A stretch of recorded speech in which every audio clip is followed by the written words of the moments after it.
बिस्मिल्लाहिर्रहमानिर्रहीम। अस्सलाम वालेकुम students, welcome to data communication and computer network course. Data communication and computer network के course में हम पढ़ रहे हैं कंप्यूटर नेटवर्किंग का टॉप डाउन अप्रोच का चैप्टर नंबर 1। और इसमें हमने अभी तक कवर किया है कि किस तरह से हम इंटरनेट को परसीव करते हैं as are first known network. फिर हमने कहा कि इंटरनेट एक ऐसा ह्यूमन इंजीनियर नेटवर्क है जो कि वेल नोन टू एवरीवन है, और हमने इसका नट एंड बोल्ट व्यू भी देखा, और हमने इसका सर्विस पॉइंट ऑफ व्यू से भी एक एनालिसिस किया कि क्या क्या सर्विसेज हमें इंटरनेट प्रोवाइड करते हैं। इसका हमने एक ब्रीफ सर्वे किया। उसके बाद हमने देखा कि प्रोटोकॉल क्या होता है और क्यों इंटरनेट के अंदर प्रोटोकॉल इंपॉर्टेंट है। फिर हमने डिस्कस किया कि नेटवर्क एज क्या है, कोर नेटवर्क नेटवर्क क्या होता है। उसके बाद हमने देखा कि एक्सेस नेटवर्क क्या होता है। हमने पैकेट स्विचिंग और सर्किट स्विचिंग के डिफरेंसेस को देखा कि क्या क्या हमारे पास प्रोज हैं पैकेट स्विचिंग की और क्या हमारे पास कौन से सर्किट स्विचिंग के, और कहाँ पे कौन सी सुटेबल है। अब हम अपने इसी इंट्रोडक्शन में डिस्कस करेंगे कि इंटरनेट का स्ट्रक्चर क्या है। तो अभी तक जो हमने डिस्कस किया है, हमने इंटरनेट को देखा है in terms of the end system. हम कह रहे हैं इंटरनेट में हमारे पास पीडीएस कनेक्टेड है, हमारे पास मोबाइल फोन्स है, हमारे पास इंटरनेट लैपटॉप्स है, हमारे पास और मोबाइल डिवाइसेस हैं जो कि इंटरनेट के साथ कनेक्टेड हैं टू फैसिलिटेट ह्यूमन बीइंग। अब हम जब बात करते हैं, हम बात कर रहे होते हैं एक्सेस नेटवर्क के पॉइंट ऑफ व्यू से। तो जब हम इंटरनेट को देखते हैं तो इंटरनेट एक ग्लोबल नेटवर्क है। तो ऐसा नहीं है कि एक इंटरनेट आपके होम नेटवर्क तक ही लिमिटेड है। ये जो आपकी होम डिवाइसेस हैं, ये अल्टीमेटली कनेक्ट होके एक बड़ा नेटवर्क बना रही हैं जिसे हम इंटरनेट कह रहे हैं। तो अब हम देखते हैं कि ये इंटरनेट का जो स्ट्रक्चर है ये बेसिकली कैसे बनता है। तो हम डिस्कस ये कर रहे हैं कि हमारे जो हमारा घर का नेटवर्क है जिसे हम होम नेटवर्क कहते हैं, वो फर्दर किससे कनेक्ट हुआ हुआ है। फर्दर वो जो नेटवर्क है वो किससे कनेक्ट हुआ है, और ये जो एक पूरा नेट या हम कह सकते हैं नेटवर्क ऑफ नेटवर्क बना हुआ है जिसे हम इंटरनेट कहते हैं, इसका बेसिक स्ट्रक्चर क्या बनता है। ठीक है। तो हम हमारे पास जो इंटरनेट स्ट्रक्चर है वो क्या है कि एंड सिस्टम जो आपके हैं वो इंटरनेट के थ्रू कनेक्ट हुए हुए हैं, जिसे हम कहते हैं कि हमारा एक्सेस नेटवर्क है। हमारा जो एक्सेस नेटवर्क है वो कनेक्ट हुआ हुआ होता है हमारी एक्सेस आईएसपी से। ठीक है। आईएसपी क्या है? इंटरनेट सर्विस प्रोवाइडर, जो आपको इंटरनेट की सर्विसेज प्रोवाइड करता है। जैसे हमारे केस में जो आईएसपीज हैं वो है पीटीसीएल की आईएसपी है, हमारे पास नयाटेल की आईएसपी है, हमारे पास वतीन की आईएसपीज है। ठीक है। तो ये वो आईएसपीज हैं जो कि इंटरनेट सर्विस प्रोवाइड करती हैं हमें, राइट। तो जो रेजिडेंशियल आईएसपीज हैं या जो कंपनी की आईएसपीज हैं या जो यूनिवर्सिटीज की आईएसपीज हैं, ये हमारी एक्सेस आईएसपीज में आती हैं। अब ये भी आईएसपी क्या है? बेसिकली सर्विस प्रोवाइड करी है। तो जो आपकी लोकल आईएसपीज हैं वो भी तो किसी ना किसी से सर्विस ले रही होंगी ना, वो भी किसी ना किसी की कस्टमर होंगी। तो हमारे पास जो एक्सेस आईएसपीज हैं वो इंटर्न कनेक्ट हुई हुई होती हैं आपस में, और वो अपने से हायर लेवल आईएसपी के साथ कनेक्ट हुई हुई होती हैं। सो बेसिकली अब जो हम पढ़ रहे हैं, जो पढ़ने जा रहे हैं, it is a hierarchy of ISP. ठीक है। कि किस तरह से हमारी जो इंटरनेट सर्विस प्रोवाइडर्स हैं वो आपस में कनेक्ट हुए होते हैं। तो बेसिकली जो हमारा इंटरनेट है इसके अंदर बहुत से छोटे छोटे एक्सेस नेटवर्क हैं, जिन्हें हम होम नेटवर्क भी कह सकते हैं, हम यूनिवर्सिटीज का नेटवर्क भी कह सकते हैं, हम रेजिडेंशियल एरिया का नेटवर्क भी उन्हें कहते हैं। सो मिलियंस ऑफ जो एक्सेस आईएसपीज हैं। अच्छा, अब ये जो एक एक्सेस नेटवर्क जो आपका आईएसपी एक एक्सेस आईएसपी है, इसके पीछे यहाँ पे मिलियंस ऑफ नेटवर्क या होम नेटवर्क या रेजिडेंशियल नेटवर्क कनेक्टेड होंगे। ठीक है। अब ये जो मिलियंस ऑफ आईएस जो नेटवर्क्स हैं, ये एक एक्सेस आईएसपी से कनेक्ट है। ठीक है। अब जब इन्होंने आपस में कम्युनिकेशन करनी है या इंफॉर्मेशन एक्सचेंज करनी है, तो हमारे पास जरूरी है कि इनका कनेक्शन इस्टेब्लिश किया जाए।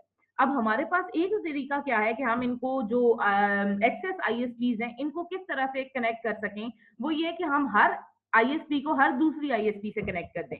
तो क्या है कि हम जो हर आईएसपी है उसको हम दूसरी आईएसपी से कनेक्ट कर रहे हैं। तो हमारे पास जो एक आईएसपी है वो, लेट्स सपोज हमारे पास 10 आईएसपीज है। तो एक जो आईएसपी है वो बाकी 9 आईएसपी से हर लिंक के थ्रू कनेक्टेड होगी। लेकिन ये जो तरीका हम अपना रहे हैं, इट इज वेरी कॉस्टली। ठीक है। क्यों? क्योंकि आप हर आईएसपी को दूसरी आईएसपी से कनेक्ट कर रहे हैं, तो आपके पास कॉस्ट बढ़ती जाएगी क्योंकि कनेक्शन एस्टेब्लिश करना पड़ेगा आपको।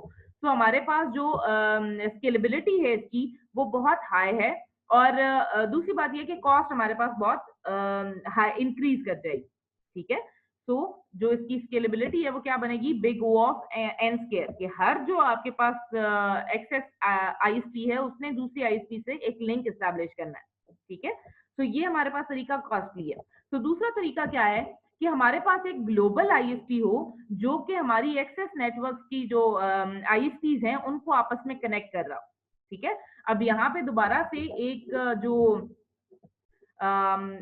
इशू है वो ये है कि जो आपकी एक्सेस आईएसपीज हैं वो ग्लोबल आईएसपी से कनेक्ट हैं, तो आपके पास यहाँ पे जो सर्विस प्रोवाइडर और कस्टमर का जो रिलेशनशिप है वो बिल्ड हो जाएगा। तो हमारे पास एक बात तो ये है कि ये जो आपके राउटर्स हैं इन पे ट्रैफिक बहुत ज्यादा हो जाएगी, ठीक है। दूसरी बात ये है कि जो आपकी ये जो ग्लोबल आईएसपीज हैं ये चूंकि सर्विसेज प्रोवाइड कर रही हैं तो ये एक्सेस नेटवर्क से चार्ज करेंगी, ठीक है। दैट मीन्स इकोनॉमिक जो एग्रीमेंट है वो साइन होगा इनके दरमियान में कि एक्सेस नेटवर्क जो है वो इनको एक्सेस आईएसपीज इनको पे करेंगी टू गेट सर्विसेज, राइट। तो अब जब हम बात कर रहे हैं इकोनॉमिक कॉरिडोर की तो यहाँ पे आता है कंपटीशन। तो बजाय इसके कि एक लोकल आईएसपी हो हमारे पास यहाँ पे आ जाता है कंपटीशन, ठीक है। तो ग्लोबल आईएसपीज में हमारे पास आईएसपी ए भी आ गई, आईएसपी बी भी आ गई एंड आईएसपी सी भी आ गई, ठीक। तो अब ये जो हमारे पास ग्लोबल आईएसपीज हैं ये आपस में कंटेंडर्स भी हैं और ये आपस में कम्युनिकेट भी कर रही हैं, एक दूसरे का डाटा भी प्रोवाइड कर रही हैं, ठीक। तो अब बिजनेस पॉइंट ऑफ व्यू से अगर देखा जाए तो ये कंपेटिटर्स हैं लेकिन इनको आपस में कम्युनिकेशन या पीयरिंग लिंक भी कनेक्ट करने हैं ताकि ये अपनी इंफॉर्मेशन ट्रांसफर कर सके। तो अब यहाँ पे इंटरनेट एक्सचेंज पॉइंट्स आते हैं जो कि इनका डेटा आपस में एक्सचेंज करते हैं। अब बात आती है हमारी रीजनल नेटवर्क की। तो जब हम बात करते हैं एक्सेस नेटवर्क की तो हम एग्जांपल लेते हैं अपने पाकिस्तान के नेटवर्क की। तो जब हम पाकिस्तान के नेटवर्क की बात करते हैं तो हमारे पाकिस्तान में भी बहुत सारे रेजिडेंशियल नेटवर्क्स हैं, ऑर्गेनाइजेशनल नेटवर्क्स हैं।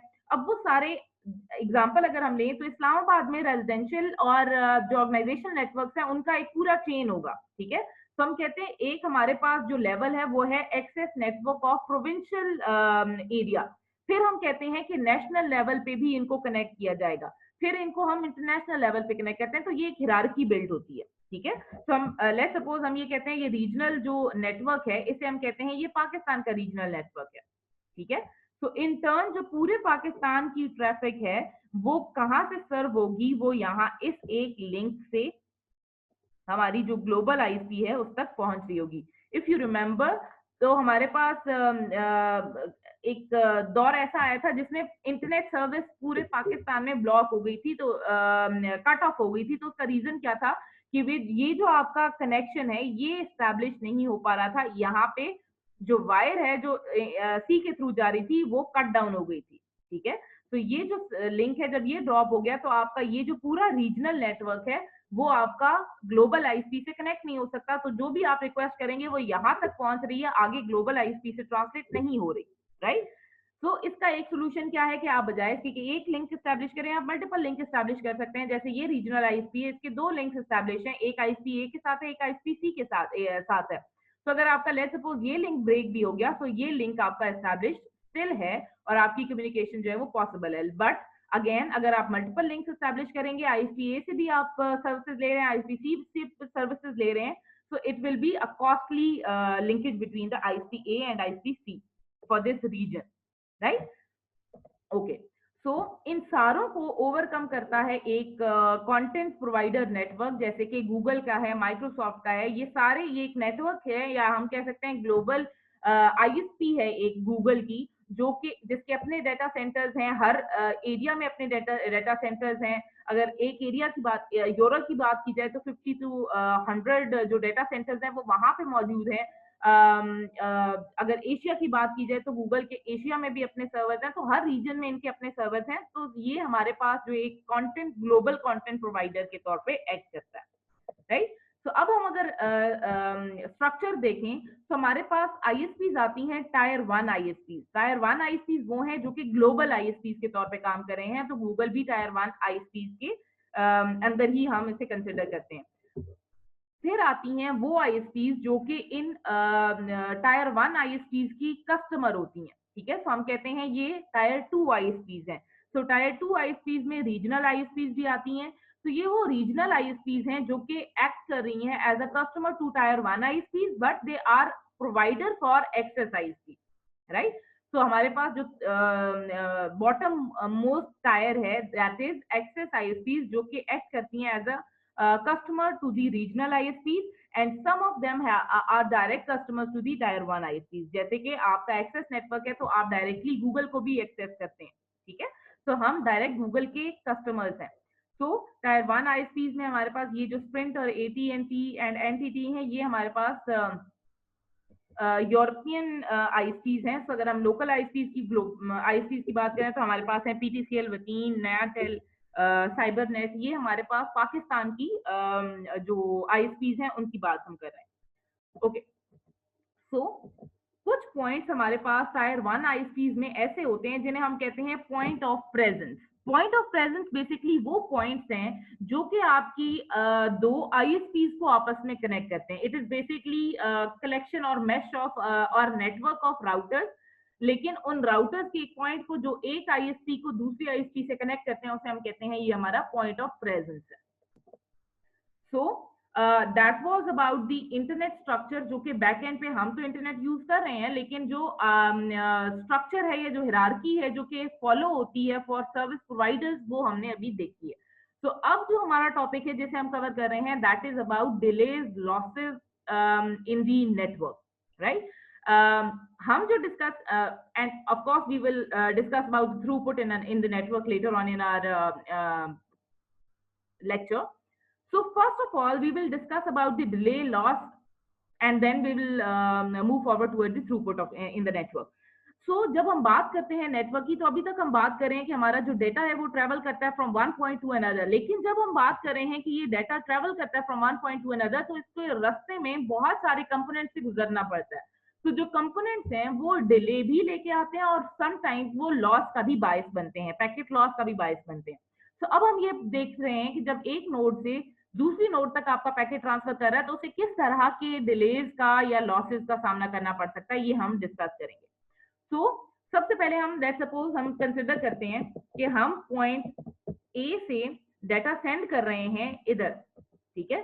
तो जब ये डाटा लेट्स सपोज हम इसे बी प्राइम का नाम दे देते हैं, तो ए से बी प्राइम तक डाटा ट्रांसफर करते हुए एक तो हमारे पास ये डाटा यहाँ जनरेट होगा, इस लिंक से पास होगा, फिर हमारे पास ये डाटा इस राउटर के पास आएगा, इसे हम कह देते हैं R1। R1 के ऊपर भी कुछ ना कुछ प्रोसेसिंग होगी, इस पे कुछ ना कुछ वेट करना पड़ेगा इसे। वो सारे वेट या वो सारे जो डिलेज हैं वो क्या कहलाते हैं वो हम अब डिस्कस करेंगे, ठीक है। So packet queue in the routers buffer, packet arrival rate to the link temporarily exceed the output link capacity and packet queue and wait for the turn. अब ये सारे वो डिलेज हैं जो कि हमारे पैकेट को इनकाउंटर करने पड़ते हैं। पैकेट बेसिकली क्या है, कॉम्बिनेशन ऑफ बिट्स है, ठीक है।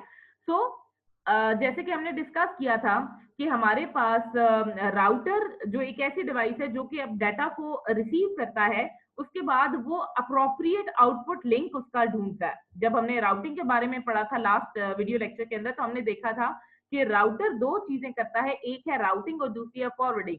तो शॉर्टेस्ट पाथ सेलेक्ट करने के बाद उसे कौन से आउटपुट लिंक पे फॉरवर्ड करना है, ये काम राउटिंग का है, ठीक है, राउटर का है। तो हमारे पास ये जो टाइम लगेगा इसे हम कहते हैं प्रोसेसिंग डिले, ठीक है, कि प्रोसेस करने में कितना हमें टाइम लगा। इसी तरह से हमारे पास क्यूइंग डिलेज भी आते हैं। So let's study in detail these delays. So हमारे पास लेट्स सपोज कि हमारे पास नोड ए है, यहाँ से हम पैकेट को सेंड करते हैं, तो हमारा जो इस राउटर के ऊपर डिले आएगा that is the delay in finding out the appropriate output link, error checking का जो हमारे पास नोड के जो पैकेट हमारे पास रिसीव हो रहा है उसके अंदर कोई एरर तो नहीं है, ये सारी जो चेकिंग है, ये जो सारी सिलेक्शन है, ये हमारा राउटर कर रहा होता है। तो कुछ डिले यहाँ पे आ रहा होता है, तो ये हमारा नोडल डिले है। तो इसे हम कहते हैं, ये जो इस नोड पे डिले आएगा वो पूरा हम कहेंगे नोडल डिले, ठीक है। तो नोडल डिले हमारे पास क्या है, processing delay plus queuing delay plus transmission delay plus propagation delay का कॉम्बिनेशन। तो जो इस पे हमारे पास डिले आ रहा है जिसे हम कह रहे हैं कि appropriate output link find out करना, एरर चेक करना, ये सारा हमारा कहलाता है प्रोसेसिंग डिले। अब लेट्स सपोज कि आपका जो पैकेट है वो यहाँ से मल्टीपल जो आपका डेटा है वो मल्टीपल पैकेट की फॉर्म में आ रहा है और यहाँ पे रिसीव हो रहा है, एक्यूमुलेट हो रहा है। तो हमारे पास ये जो राउटर है ये पैकेट को फॉरवर्ड करता है इस लिंक पे, ठीक है, ट्रांसमिट करता है इस लिंक पे। तो अगर हमारे पास इस क्यू में ऑलरेडी एक पैकेट है, ठीक, अगर हमारे पास ये जो ट्रांसमिशन लिंक है इस पे एक पैकेट ऑलरेडी ट्रेवल कर रहा है, तो जो नया अराइविंग पैकेट होगा वो इस लिंक पे ट्रेवल नहीं कर सकता। तो हमें क्या करना पड़ेगा, हमें उसे क्यू करना पड़ेगा। तो क्यू करने में भी उसे जो डिले का सामना करना पड़ेगा वो हम कहते हैं ये हमारा क्यूइंग डिले है, ठीक है। तो क्यूइंग डिले क्या है, time waiting at the output link for the transmission. तो अब ये पैकेट आउटपुट लिंक पे आ चुका है, ठीक है, आउटपुट लिंक के बफर में पड़ा हुआ है, लेकिन इसे हम कब ट्रांसमिट करेंगे इस लिंक के ऊपर, ये डिपेंड करता है जब हमारा ये लिंक एम्प्टी होगा। अभी इस लिंक पे ये पैकेट ट्रेवल कर रहा है, तो हम इसे ट्रांसमिट नहीं करेंगे। जैसे ये पैकेट अपनी डेस्टिनेशन तक पहुंच जाएगा तो अगला पैकेट ट्रांसमिट हो जाएगा, ठीक है। तो इसका जो क्यूइंग डिले है वो खत्म हो जाएगा। तो जो नोडल प्रोसेसिंग है वो क्या है कि check bit error, determine output link, ये सारे हमारा नोडल प्रोसेसिंग डिले है, ठीक है।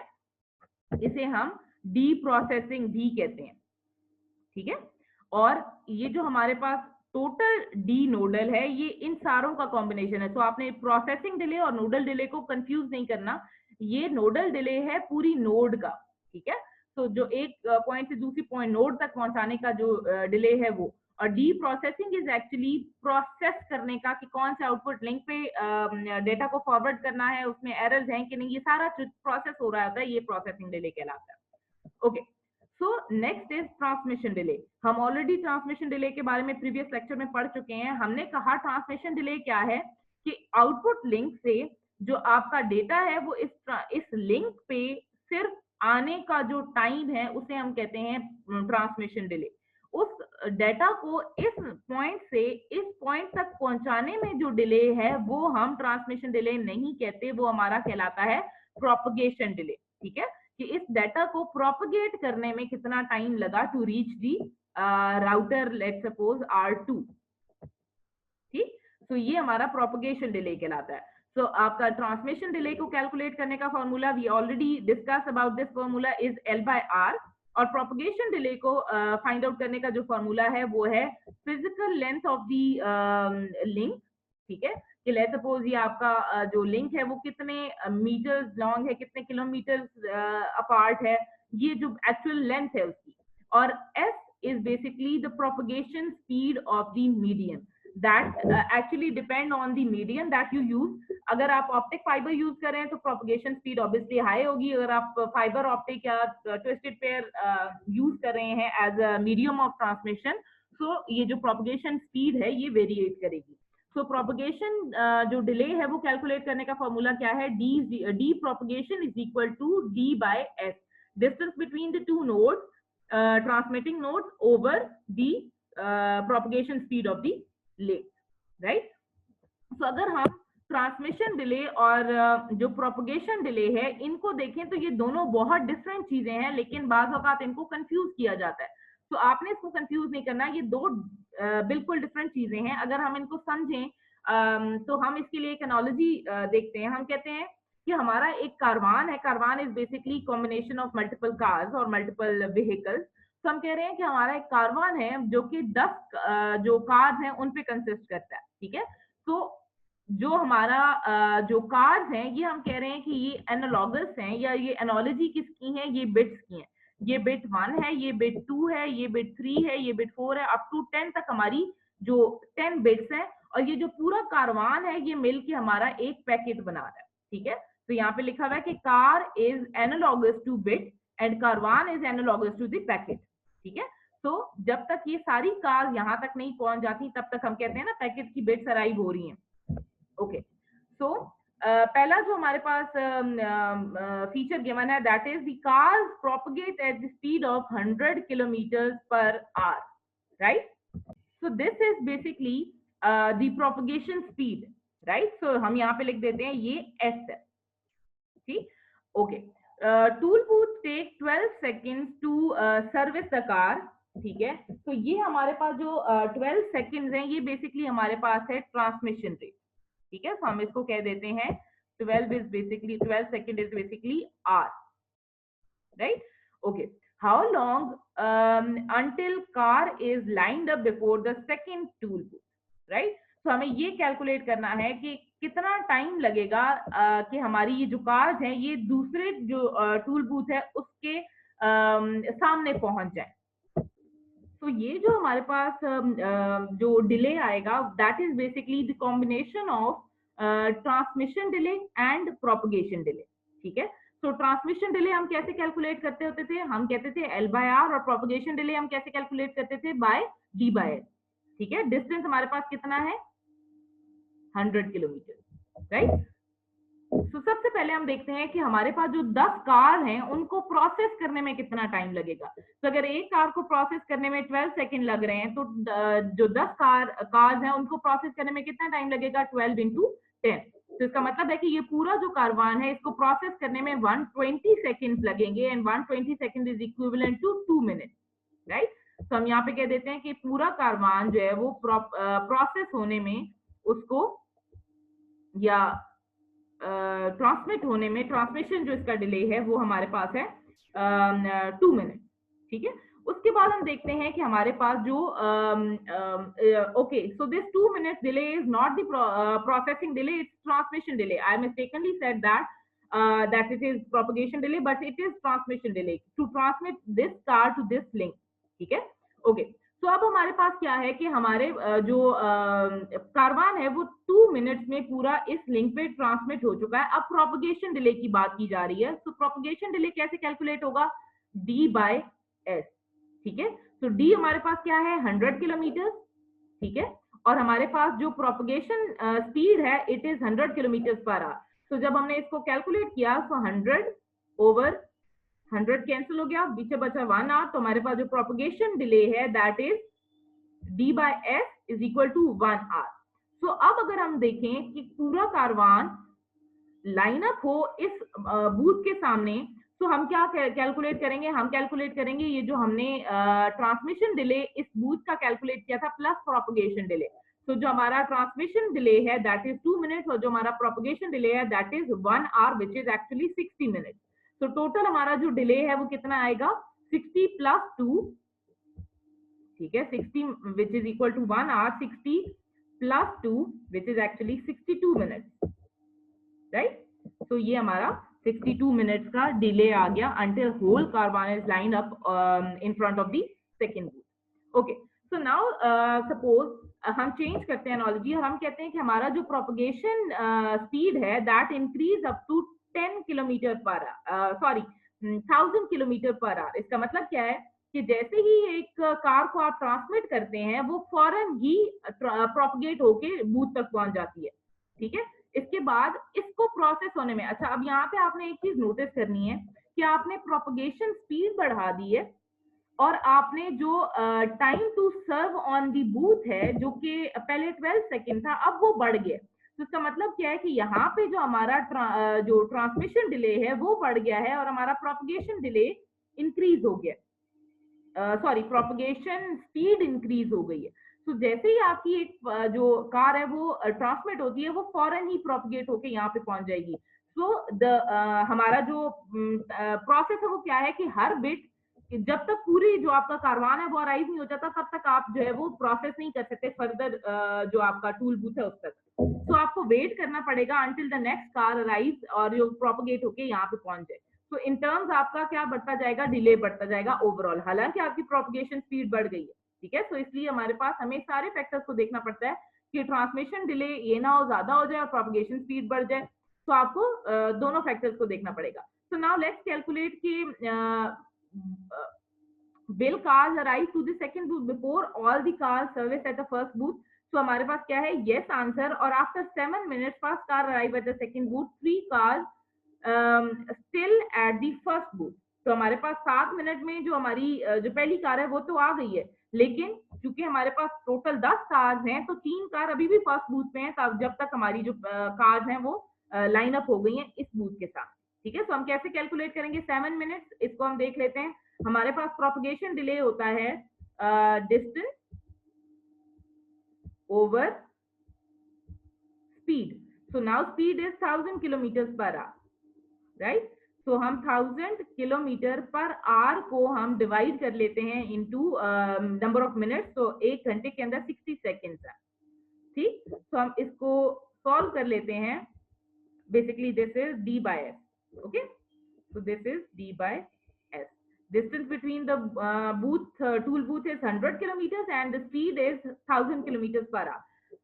So ये सॉल्व हो गया। उसके बाद हमने इसको सॉल्व किया, तो हमारे पास बचा 6।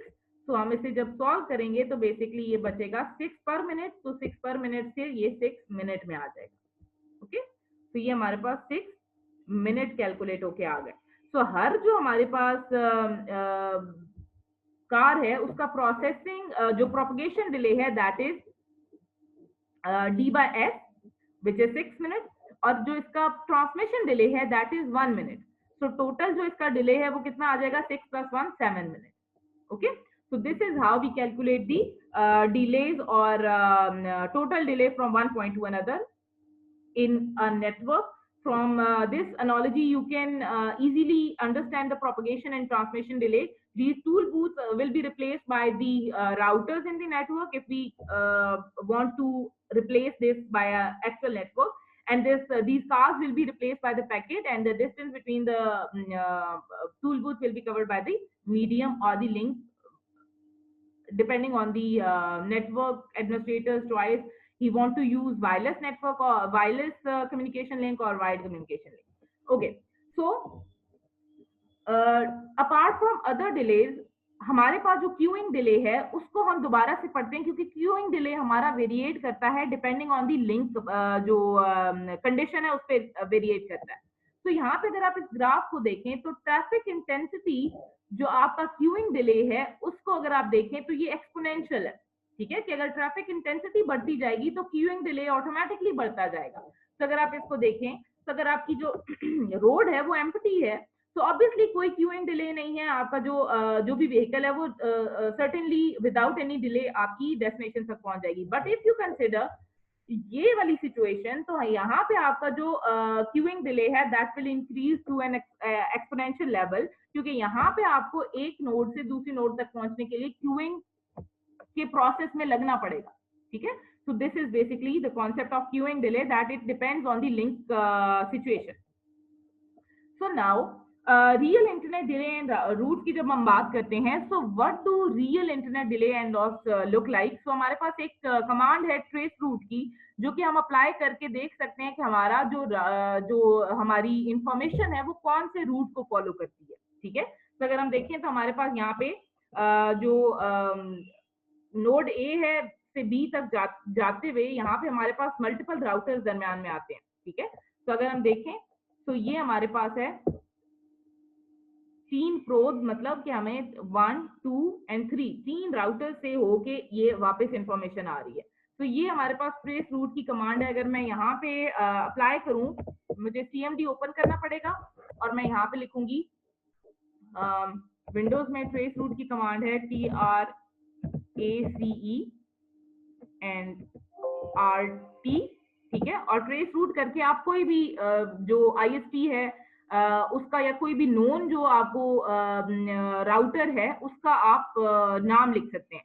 तो मुझे पता है कि गूगल की ISP मौजूद है, मुझे पता है PTCL की ISP भी मौजूद होगी, तो फेसबुक की भी है। तो यहाँ पे मैं कुछ भी लिख सकती हूँ, google.com ले सपोज मैंने लिख दिया। तो अब यहाँ पे tracing root two the google.com, ठीक है, कि google.com का जो राउटर है उस तक जो रूट है उसको सर्च किया जा रहा है। तो जो पहला राउटर है वो मेरे घर का जो राउटर है उस तक मेरा जो इंफॉर्मेशन या जो मेरी रिक्वेस्ट है वो ट्रांसमिट हुई है।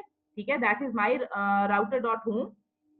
देन ये तीसरा, ठीक है, दूसरी रिक्वेस्ट टाइम आउट हो गई, तीसरी, चौथी। तो इसी तरह से जो मेरे जो मैक्सिमम 30 हॉप्स का डिस्टेंस है जो राउटर्स आएंगे इन part to reaching the google.com router, तो उस तक जो सारे राउटर्स आ रहे हैं उनका IP यहाँ पे मेरे पास आता जा रहा है। ठीक है, तो ये वो राउटर्स हैं जो कि in part to the request, मेरी जो रिक्वेस्ट है इनसे हो के जाएगी। ठीक है, I hope you understand this. So now packet loss क्या है, हम पहले भी डिस्कस कर चुके हैं कि पैकेट लॉस क्या है, कि हमारे पास जब भी आपके राउटर पे जो पैकेट्स आ रहे हैं और क्यू फुल हो चुकी है, ठीक है, तो क्या होगा कि आपका जब बफर फुल हो गया है तो आपका जो नेक्स्ट आने वाला पैकेट है वो या तो ड्रॉप हो जाएगा या फिर जो पैकेट ऑलरेडी आपकी क्यू में फर्स्ट नंबर पर पड़ा हुआ है या वो ड्रॉप हो जाएगा। तो इन दोनों में से ये डिपेंड करता है कि आपके जो प्रोग्राम है वो कैसे हुआ हुआ है।